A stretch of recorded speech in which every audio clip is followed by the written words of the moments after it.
Chicago's Morning Answer with Dan Proft and Amy Jacobson on AM 560. The Answer.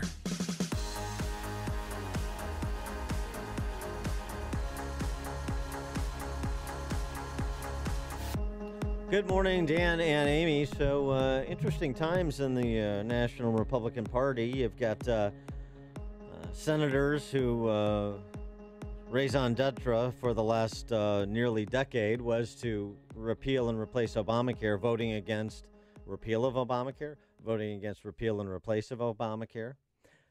You've got Scaramucci, the new comm director. Oh, yes. No. Anthony. No, his name's Anthony Scaramucci. I'm sorry. Scaramucci. Yeah.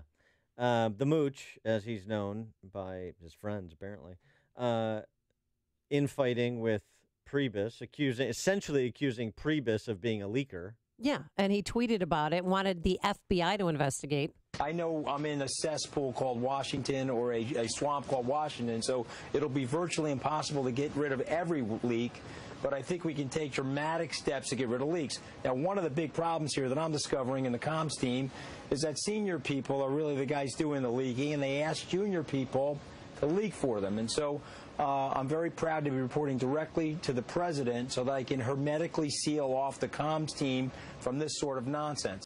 Although I appreciate what he's saying about leaking generally, but specifically with respect to his financial disclosure forms. Right.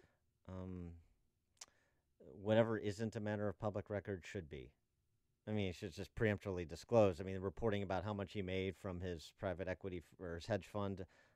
Yeah, but he claims that financial disclosure is a felony, and he wanted to contact the FBI. He has since deleted that tweet, but what's the big deal? Infighting, a little transparency, particularly in your kind of financial wherewithal. I mean, he's very successful, and that's great for him, but it's otherwise unremarkable. He ran a successful hedge fund, and he made a lot of money. Okay, moving on. You create stories when you behave like, everything should be released only when I say it should be released. That is, frankly, a matter of public record based per the background of these individuals that are at the highest reaches of government. So I think there's one thing to talk about leaking classified information. There's another thing to talk about what you should be disclosing about your personal information of a professional nature. So you got that going on. You got Jeff Sessions, who's been exiled to El Salvador to hang out with Daniel Ortega. And that's not a joke. No, that's not a joke.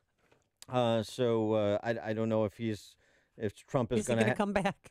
If he's going to resuscitate the Contras down there. I don't know what. And then, is it a one-way ticket? And then this story, Steve Bannon, this comes to us from The Intercept.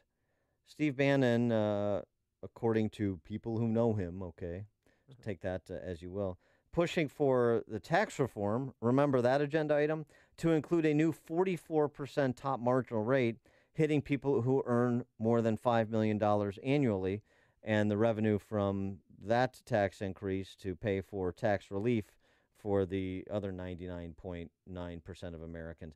It's interesting. It's a little bit out of the Dem playbook, but it's not inconsistent with some of the things that Trump said on the campaign trail about changes to the rates in terms of anybody getting hit. It would only be those uber wealthy types. He was not averse to going after kind of Wall Street hedge fund managers either, was Donald Trump as a candidate.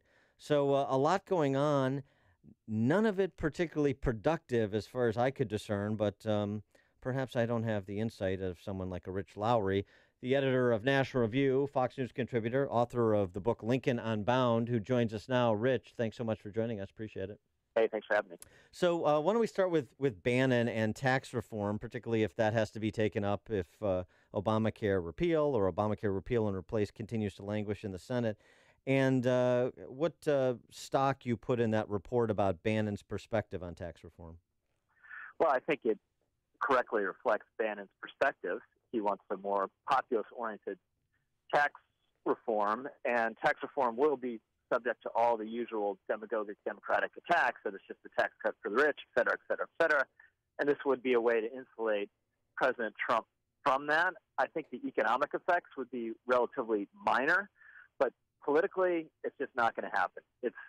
Tax reform will be the same situation as healthcare reform. You can lose only 2 Senate Republicans, and the idea that Rand Paul, Ted Cruz, and Mike Lee are going to vote for a tax increase on the rich is just impossible to believe. So I think, Trump is obviously intrigued by the idea. He's talked about it, but I can't see it going much further than that, or I'd be very surprised if it does. So when it comes to health care, I mean, the repeal-only bill is not going to make it. The repeal and replace not make it. There's a slight chance that the skinny repeal, which I love the title, where some Obamacare mandates are repealed for individual mandates and for employers, and for the repealing the tax on the medical devices, do you think they can make that deal? Well, I don't know. I think it's likelier than anything else. So maybe I would say the odds are they'll pass something like that. Then the key question is that just a shell? Is that just a vehicle to get to a conference with the House where you do something more comprehensive? Or do you end up saying to the House, you know what, we've realized this is all we can get through the Senate, and you guys just have to swallow this, and we're going to call it victory and go home. And, maybe when their backs are really, really against the wall after something comes back from conference, you'd get 50 votes for something more meaningful than the skinny repeal. But if they don't have it now, it's a little hard to see how they're going to get it ever. It's an interesting piece in the Washington Examiner by James Antley. Republicans repeal and replace the Tea Party. That's what they've done. So the combination of what's happening with Obamacare repeal and replace and what's happening to Jeff Sessions at the hands of a populist like Trump and his supporters, where does that leave the conservative movement? It seems like the editor of National Review would be particularly well situated to answer that question. Well, it's very disappointing. The Obamacare is just a lot of these Republicans acted in bad faith. They said they were in favor of repeal for years. They voted in favor of repeal in 2015 when they knew Obama was going to veto it and it would just be a symbolic measure. And now when they're firing with real bullets, they pulled up short. So it's just extremely disappointing. And what's happening to Jeff Sessions is just appalling. He's a Trump loyalist. He believed in the agenda before Trump did, this kind of populist nationalist agenda, and no one should be treated the way he is. I don't care whether you're not a loyalist or you don't believe in the agenda. No one should be publicly belittled and humiliated by their boss in this way. And Trump has 2 options. He can directly order Sessions to do whatever it is that he wants him to do. He can fire him, or he can shut up. And I think he should pick one of those 3. With respect to the state of affairs of the conservative grassroots, I mean, there's reports about advisors trying to tell Trump to take one of the 3 options that you laid out, and that's the shut up one, because there will be a conservative role. I mean, Mo Brooks has suggested he'll get out of the race and allow Jeff Sessions to take the U.S. Senate seat from Alabama back if he'd like, awesome. As an expression of support. It really is remarkable. Is this something that may allow conservatives and the conservative grassroots to reassert itself and not play the role of flack for Donald Trump? Or does this have the potential to continue to marginalize conservatives and the conservative grassroots?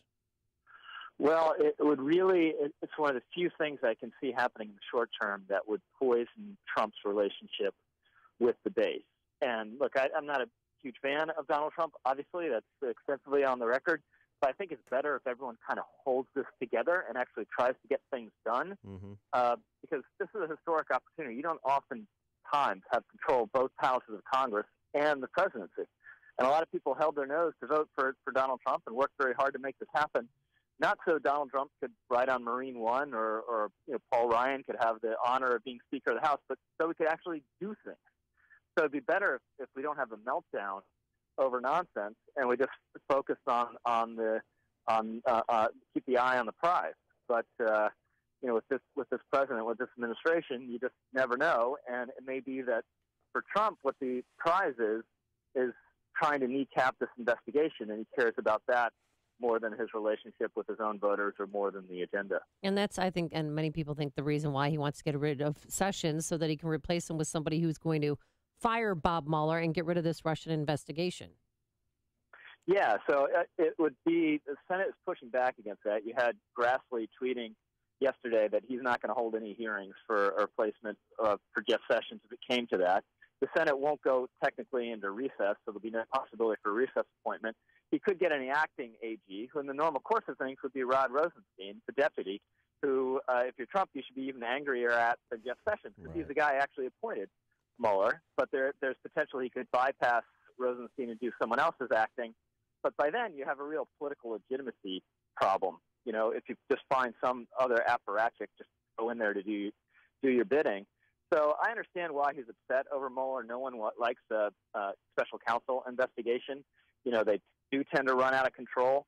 But he can order Sessions and Rosenstein, or even do it himself, just to have some specifically written down what it is that Mueller is investigating, and that if Mueller wants to go further than that, he needs to produce a reason. You know, that'd be some way to at least better control the bit of the investigation. But there's no way to shut it down, because even if he could fire Mueller himself constitutionally, but even if he does that, the Senate is going to have an independent commission or some select committee that's really muscular in the wake of that and the political reaction, and they'll investigate it. So if I'm Trump, even if I fear I have some legal vulnerability in my real estate background, I wait it out, and then I fight it out if he actually finds something. You know, I say everyone does it, or, you know, this is irrelevant to what the investigation was supposed to be about, or whatever the defense is. But firing Mueller now just risks a thermonuclear political event and a semi-meltdown of his administration. Yeah, I like the overriding perspective you're offering, which is this is a historic opportunity. It's being squandered. Don't squander it. Try and keep it together. I think that's good broad perspective on where we are and where we need to be. Rich Lowry, editor of National Review, Fox News contributor, author of the book Lincoln Unbound. Rich, thanks always for joining us. Appreciate it. Hey, thanks for having me. And he joined us on our turnkey.pro answer line. It's like a